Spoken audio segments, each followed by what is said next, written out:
For anybody who lives in western Pennsylvania or even eastern Ohio, they will likely know about this tunnel or have heard about Green Man's Tunnel. Well, this is it.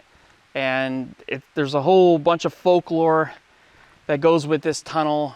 There was a man that was electrocuted. He had a very disfigured face that he now haunts this area, the train tracks above, and inside this tunnel, and people can see his shadowy greenish figure. In actuality, it's an hour north of here in Beaver Falls, where the real Green Man, or Charlie No Face, really did exist. He had a disfigured face and he would walk the roads at night. So I'm going to take you up there to the Beaver Falls area, show you around, show you his haunts, and tell you the story of the real life Green Man, Ray Robinson.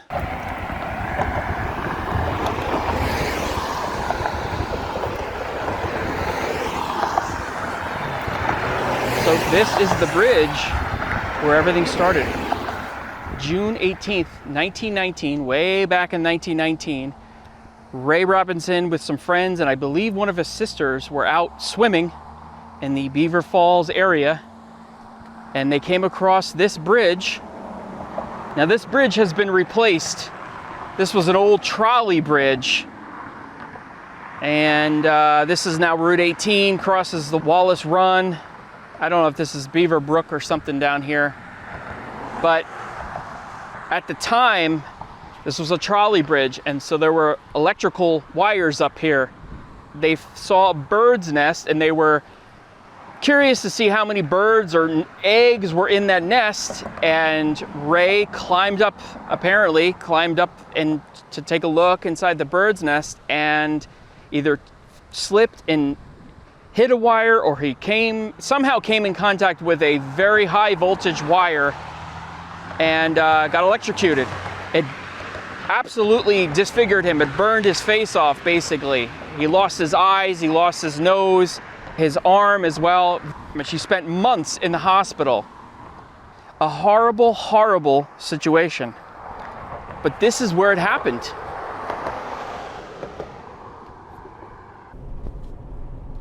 Now, there were various cables up there. Some say it was 22,000 volts of electricity, but opinions vary. But the end result is the same. It electrocuted him and severely, severely disfigured his face. Essentially, flaps of skin were covering the holes where his eyes and his nose used to be. See, when this accident happened, Raymond was not expected to survive. He spent months in the hospital and years in and out of hospitals for surgeries after surgery. However, regardless of the countless surgeries and the efforts of multiple doctors, he would live the rest of his life without a face.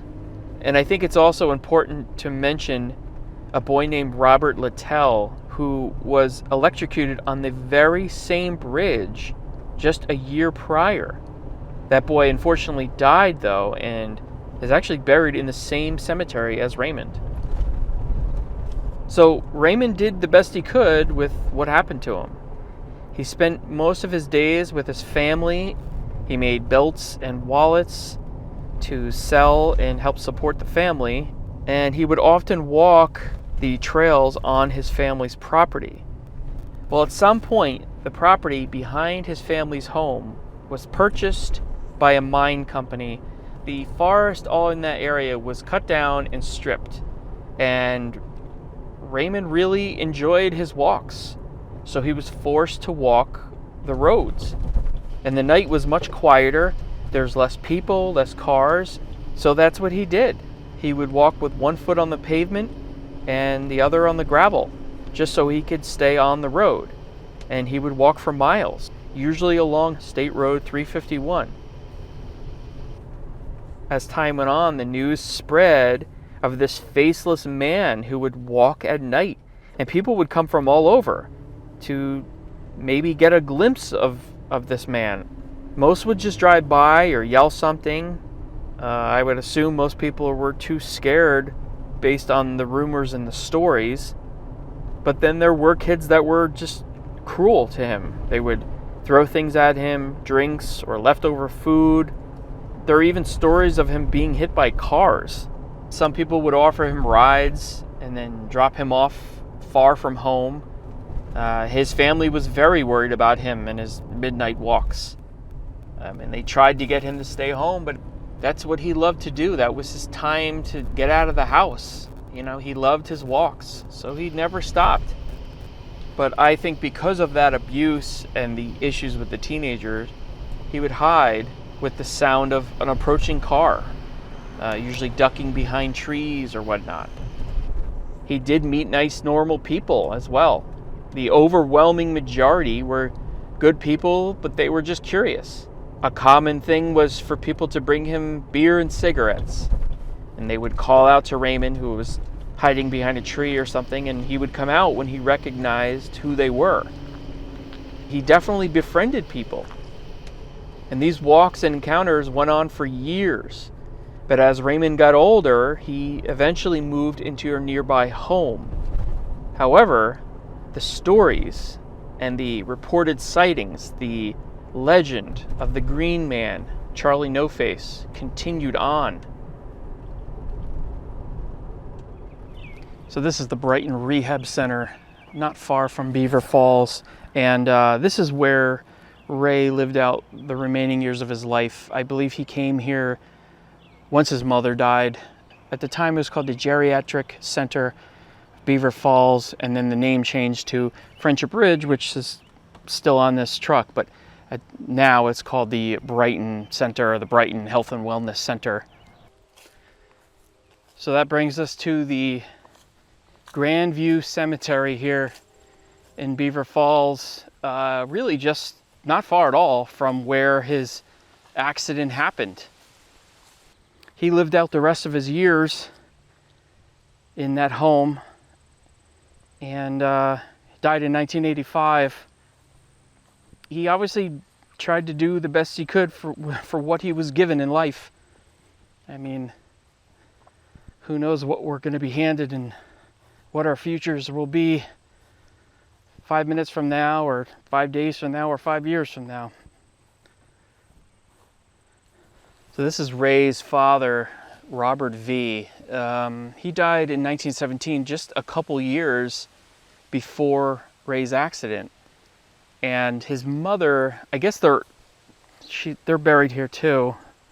She had married Ray's uncle, Raymond Robinson, so she kept, she was able to keep that name, Robinson. I feel like that was kind of a common thing to do back then, where you would marry someone else, their next of kin, or you would marry someone else in their family. So probably not all that strange. Together, between the two of them, they had 7 kids. I don't know if they had any kids together, but I think Orrin already had some kids, and then Raymond, I believe, had 2 sisters. Where those people are buried, I don't know. I thought for sure his sister Beatrice would be buried here, but she's not, or at least not directly right here.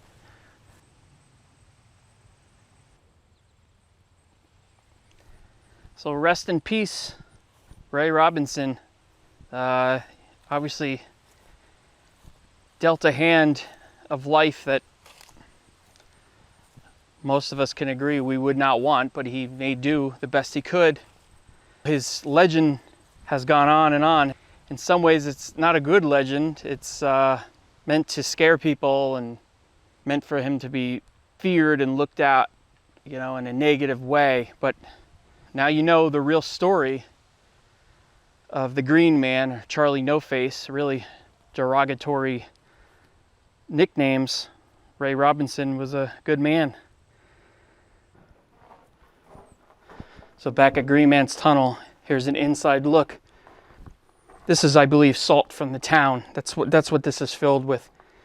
But if you come here at night, probably has a completely different feel to it. Again, having really nothing to do with the actual story of Charlie No Face or the Green Man. Tragic story about Ray Robinson. All right, I'm getting back on the road. See you in the next video.